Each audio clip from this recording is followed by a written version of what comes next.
দেখুন, এই মামলার অগ্রগতি নিয়ে প্রতিটা পদক্ষেপে বিস্ময়ের জায়গা আছে। আপনাদের মনে থাকবে 10ই ফেব্রুয়ারি শুনানি হয়নি, তার কারণ রাজ্যের আইনজীবী কপিল সিব্বাল অসুস্থ ছিলেন। তো আমরা স্টুডিওতে রাজ্যের ইন্টেনশন নিয়ে বহু প্রশ্ন তুললাম, কিন্তু আজ দেখা যাচ্ছে যদি আজ মানে 18ই ফেব্রুয়ারি ইডির হলফনামা তৈরি না থাকে, তাহলে নিঃসন্দেহে 10 তারিখও সেটা তৈরি ছিল না।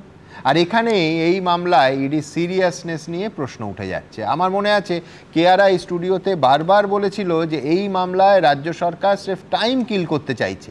আজকে উল্টে কল্যাণ বন্দ্যোপাধ্যায় বলছেন ইডি এই মামলা আর করতেই চাইছে না। কেয়া ঘোষ আমার পরবর্তী বক্তা।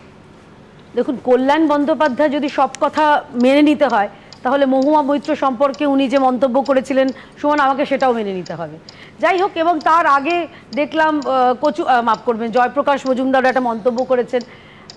মমতা বন্দ্যোপাধ্যায়ের ইন্টারভিউ কয়েকদিন আগে আপনি করেছেন। আমি বুঝতে পারছি না, জয়প্রকাশ মজুমদার বা এবিপি আনন্দের সুমন দে, আপনারা কি চাইছেন যে খুব দ্রুত নিষ্পত্তি হয়ে গিয়ে অ্যারেস্ট হয়ে যান মমতা বন্দ্যোপাধ্যায়? তাহলে ইন্টারভিউ তো আর বারবার চালাতে পারবেন না, নতুন কিছু চালাতে হবে। যাই হোক, আমি প্রসঙ্গে আসি। দেখুন, ইডি মামলা করেছে, মাফ করবেন, তৃণমূল কংগ্রেস তাদের এফিডেভিট দিয়েছে, প্লিডিংস শেষ হয়ে গেছে, এবার শুনানি হবে। এটা তো ইনস্ট্যান্ট 2 মিনিটে নুডল নয় সুমন। মাননীয় বিরোধী দলনেতা যেটা বললেন শুভেন্দু অধিকারী, সঠিক কথা বলেছে, রাতঘাট বেঁধেই তো নামতে হবে। কারণ যেখানে প্রতিপক্ষ, আমরা দেখেছি মমতা বন্দ্যোপাধ্যায় তিনি যেখানে গেছিলেন সেখানে গিয়ে যা যা করেছেন সেটা বঙ্গবাসী দেখেছে। এবারে চলে আসি ডেট পিছনে, সেটা পরে বলবো। আমি বলছি বিচার পেতে গেলে তো শুনানিটা করতে হবে। সব হবে, নিশ্চয়ই হবে। শুনানির ডেট এক মাস করে পিছচ্ছে। তারপরে আমি আপনাকে একটু আশাহত করব না, আপনার সব প্রশ্নের উত্তর দিয়ে তারপরে যাব, কারণ দুজন সিপিএম আছেন, তৃণমূলের এবং আমার বিরোধী পক্ষে সবাই রয়েছে।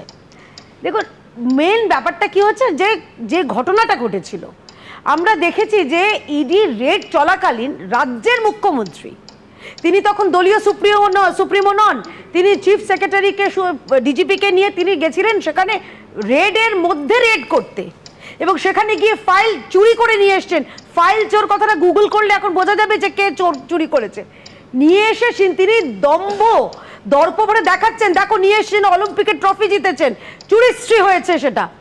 এবং সেখানে আমরা এটাও দেখেছি যে লেখা, মানে বটা খারাপ অর্থে নেবেন না প্লিজ সুমন, লেখা সরকারি লোগো, আইপ্যাকই তৃণমূল কংগ্রেস, তাকে তৃণমূল কংগ্রেসে আইপ্যাক, এই নিয়ে বারবার প্রশ্ন তুলেছি।